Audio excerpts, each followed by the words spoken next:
প্রশ্নে লিখো, ধরো এখানে একটা আদান আছে কিউ আদান, এখানে একটা আদান আছে ধরো +4 কিউ আদান, তাদের মধ্যে দূরত্ব ধরো আর। তো প্রশ্ন হচ্ছে যে চার্জ দ্বয়ের, এটা ধরো কিউ ওয়ান ধরো, আর এটা ধরো কি কিউ টু, চার্জ দ্বয়ের সংযোজক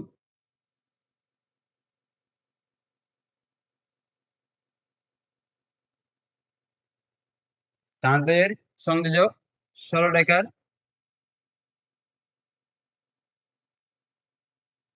কোন বিন্দুতে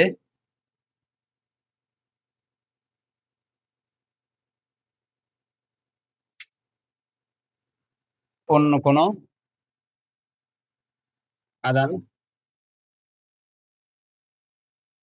রাখলে তা সাম্যাবস্থা থাকবে,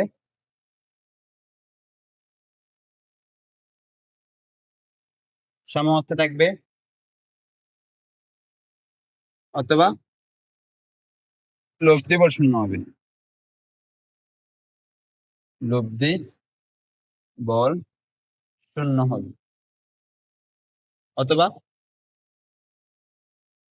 কোনো বলে ক্রিয়া করবে না, কোনো বল অনুভব করবে না, কোনো বল অনুভব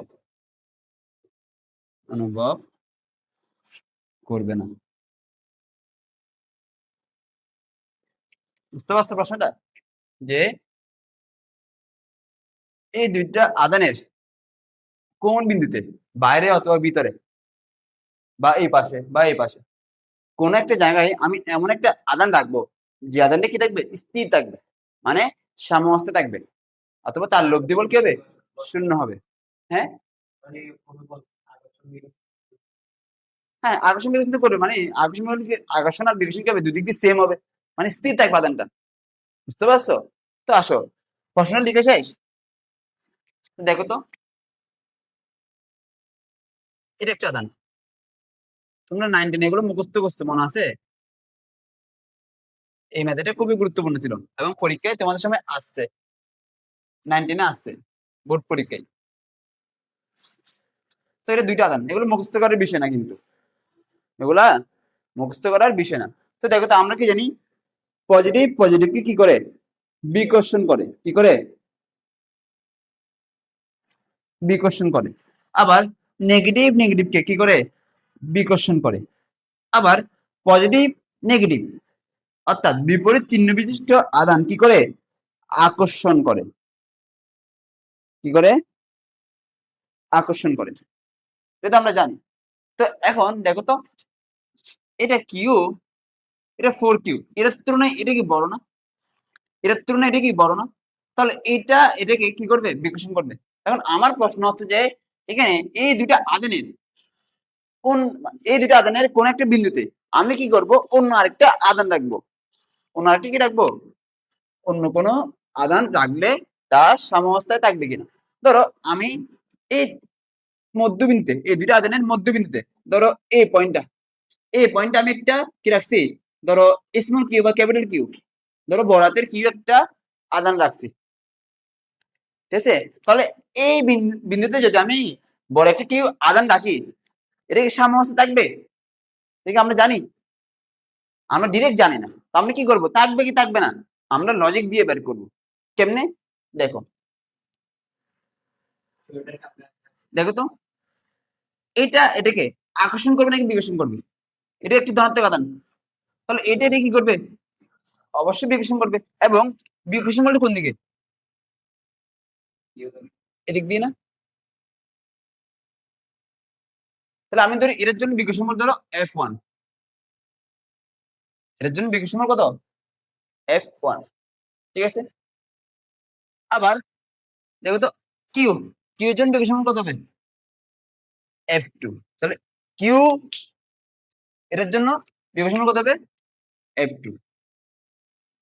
আচ্ছা, এটাকে আমি ধরি F2, সরি, এটাকে F1 ধরি,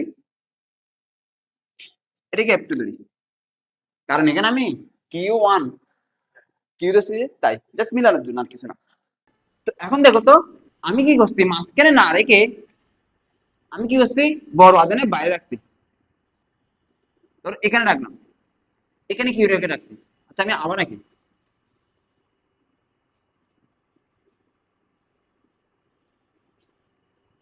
ধরো আমি এখানে রাখছি, এখানে কি আদানটা রাখছি, ঠিক আছে। তো এখন দেখে বলো তো, এইটা রেখে কি করবে, একটা দিক দিয়ে বিকর্ষণ দিবে না, এবং বিকর্ষণ বলতে কি হবে, অবশ্যই বেশি হবে, F1, ঠিক আছে। এটাও এটাকে বিকর্ষণ দিবে না, তাহলে এটাও যদি এটাকে বিকর্ষণ বলতে, তাহলে বিকর্ষণ বলতে অবশ্যই এদিক দিয়ে হবে না, ধরো F2। ও আমি এটার জন্য ধরো এটা হচ্ছে Q1, Q1 এর জন্য এটা হচ্ছে কত, F1, আর এটা হচ্ছে কত Q2, Q2 এর জন্য এটা কত, F2 বড় হবে, বুঝতে পারছো। তাহলে দেখো তো, এই দুইটা আদানি এটাকে এদিক দিয়ে টেল দিছে, এদিক দিয়ে কি হচ্ছে, টেল দিছে, তাহলে এটা কি স্থির থাকার কোনো সম্ভাবনা আছে? তাহলে এই অবস্থানে কি স্থির থাকবে বা সাম্যাবস্থা থাকবে? থাকবে না। এরপর আসো আরেকটা কেস দেখি, ধরো আমি এটাকে এই আদানটাকে এই পাশে রাখলাম, তখন কি করে দেখো,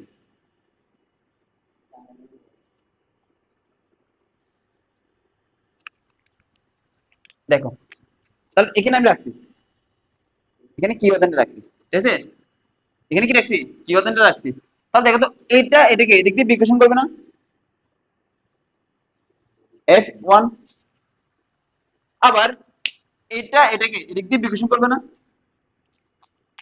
F2।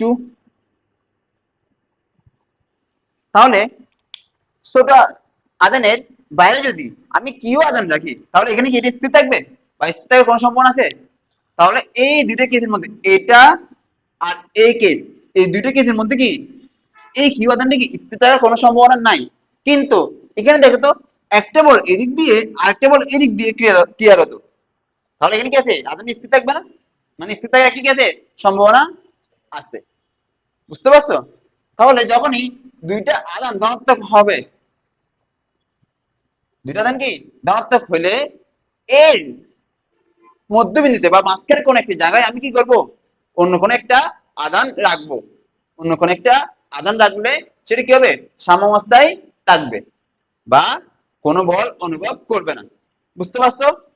হুম, তো এগুলো একটু লিখে ফেলো।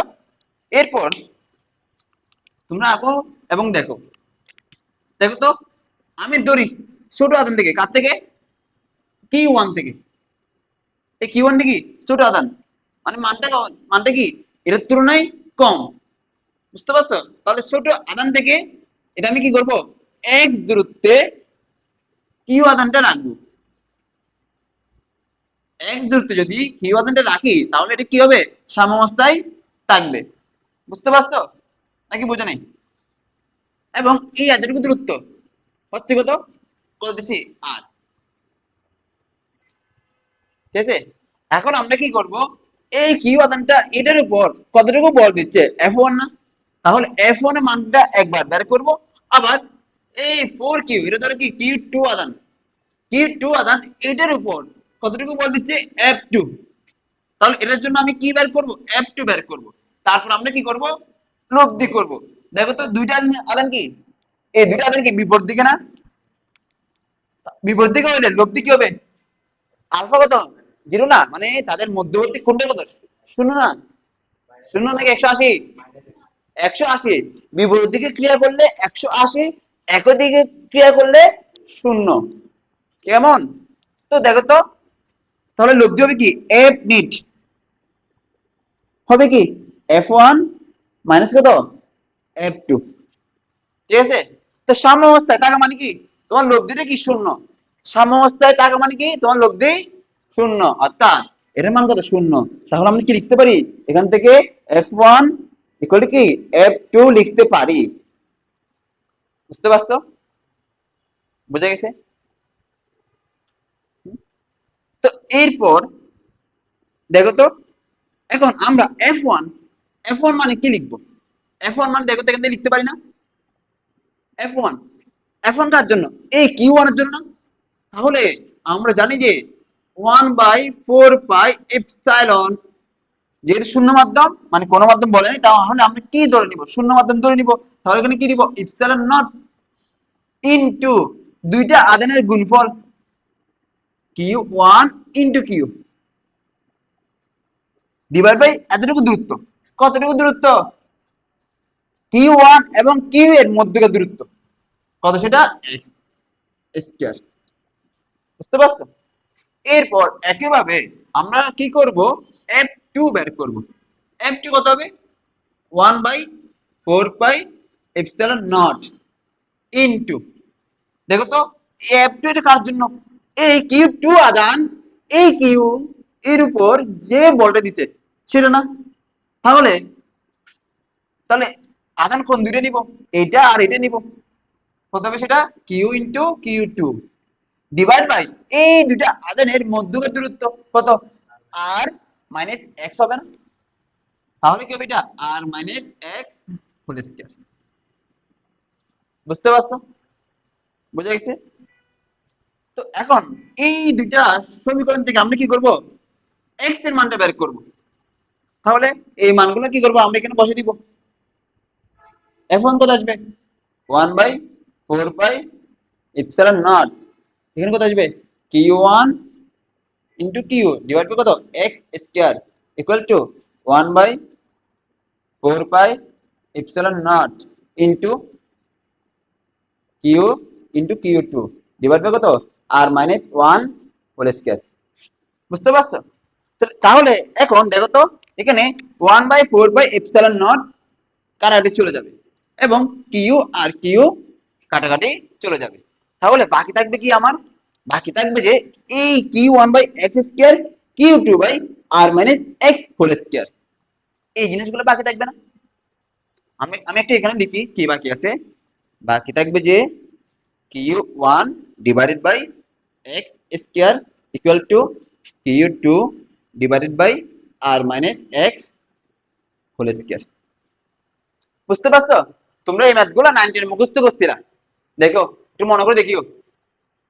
এগুলো মুখস্থ করার বিষয় যে বাইরে যদি দুইটা আধান ধনাত্মক হয় তাহলে ভিতরে থাকবে, ঋণাত্মক হলে বাইরে থাকবে। এগুলো মুখস্থ করছিলাম, এগুলো মুখস্থ করার বিষয় না, একদম সহজ। তো এখন দেখো তো অনেকে কি কি করে জানো? এখান থেকে এক্স এর মানটা বের করতে পারে না, বা বের করলেও একটু ভুল নিয়মে করে। এটা কি করবা? একদম সহজ ভাবে করবা। দেখো তো কিভাবে করবা, একদম সহজ। তুমি এটাকে এ পাশে নিয়ে আসো, Q1 কে এ পাশে নিয়ে যাও। বুঝতে পারছো? তাহলে এটাকে যদি আমি এ পাশে নিয়ে আসি তাহলে আমরা কি এরকম লিখতে পারি না যে R minus x divide by x whole square? লিখতে পারি?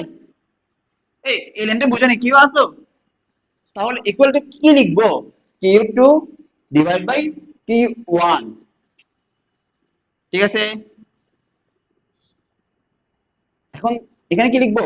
আর মাইনাস, তাহলে এখানে এক্স দ্বারা ভাগ করতে পারি না? তাহলে কি লিখবো এখানে? R by x minus one root করে দাও। কত হবে এটা? Q2 divide by Q1। এরপর দেখো তো এখানে এখানে আমরা কি পাবো?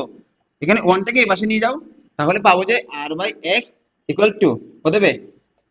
1 plus √Q2 divide by √Q1। লসাগু করবো, লসাগু করে উল্টে দিব। লসাগু করে উল্টে দিলে আমরা পাবো যে এক্স বাই আর, এখানে কি পাবো? লসাগু করলে কি পাবো? √Q1। তাহলে এটা উল্টে যাবে, তাহলে উপরে থাকবে কি? √Q1 ডিভাইড বাই নিচে থাকবে কি? √Q1 plus √Q2। এই লাইনটা বুঝে নেই এমন কি আসো? এখানে কি করছি? লসাগু করলাম প্রথমে, তারপর কি করছি? উল্টে দিছি, মানে দুইটা কাজ একটা লাইনের মধ্যে করে ফেলছি। ঠিক আছে? বুঝে গেছে? তাহলে এরপর দেখো তো বাদি আমরা কি লিখবো? x equal to √Q1 divide by √Q1 plus √Q2 into R. দেখছো এটা হচ্ছে কি সূত্র? তো এটা আসলে সূত্র না, তোমরা সূত্র হিসেবে মুখস্থ রাখবা না। হ্যাঁ, সূত্র হিসেবে মুখস্থ রাখবা না, আমি জাস্ট প্রমাণ দেখাচ্ছি। কেন প্রমাণ দেখাচ্ছি? যাতে তোমরা অ্যাডমিশনে মানে সিকে রুয়েট চুয়েট রুয়েট কুয়েট ওইসব পরীক্ষায় যাতে ডিরেক্ট এই নিয়ম দিয়ে বা এই সূত্রটা মুখস্থ করে ডিরেক্ট আনসার বের করতে পারো। বাট বোর্ড পরীক্ষা আসলে বা বাসায় প্র্যাকটিস করার সময় তোমরা এভাবে একটু বুঝে ম্যাথ করবা। বুঝতে পারছো? ঠিক আছে, লিখে ফেলো।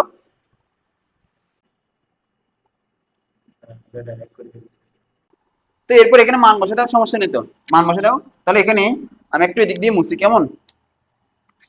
এগুলো একটু মুছি।